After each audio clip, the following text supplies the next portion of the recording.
pourquoi les chiens peuvent être domestiqués contrairement aux loups? Les chiens et les loups sont si similaires génétiquement qu'il est difficile pour les biologistes de comprendre pourquoi les loups demeurent farouchement sauvages, alors que le chien est heureux de devenir le meilleur ami de l'humain, souligne la chercheuse en biologie évolutionniste Catherine Lord de l'Université du Massachusetts à Amherst. Dans une étude publiée dans la revue Ethology, elle suggère qu'une partie de l'explication est liée aux expériences sensorielles précoces et à la période critique de socialisation chez les petits. Elle a mené cette étude avec 7 loups de 3 portées et 43 chiens, dont 33 border collies et bergers allemands, élevés par leur mère, et 10 bergers allemands en contact avec des humains peu de temps après la naissance. Ces observations confirment que les loups et les chiens développent leur sens au même moment. Le sens de l'odorat à l'âge de 2 semaines, de l'ouïe à 4 semaines et de la vision à 6 semaines en moyenne, mais ils entrent dans la période de socialisation à des âges différents.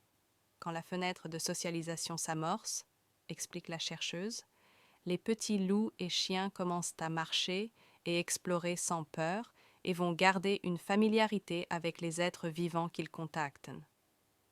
Les chiens domestiques peuvent être introduits aux humains, aux chevaux et aux chats à ce stade et être confortables avec eux par la suite. Mais à mesure que la période de socialisation progresse, les peurs augmentent. Lorsqu'elle est terminée, les choses jamais vues, les nouveaux sons et les nouvelles odeurs suscitent une réponse de peur. Alors que cette période commence à 4 semaines chez les chiens, elle commence à 2 semaines chez les loups. L'expérience du monde chez ces deux sous-espèces est ainsi très différente et susceptible de mener à différents parcours développementaux en ce qui a trait à la capacité de former des liens avec d'autres espèces, estime la chercheuse. Les bébés loups sont encore aveugles et sourds lorsqu'ils commencent à marcher, n'ayant que leur odorat pour explorer. Quand ils commencent à entendre pour la première fois, ils sont d'abord effrayés par les nouveaux bruits. Il en est ainsi pour les stimuli visuels.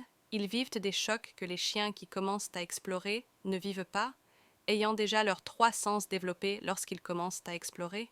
Pour introduire un chien à un humain ou un cheval, il suffit de 90 minutes entre les âges de 4 et 8 semaines, précise la chercheuse. Après cela, il n'aura plus peur d'eux.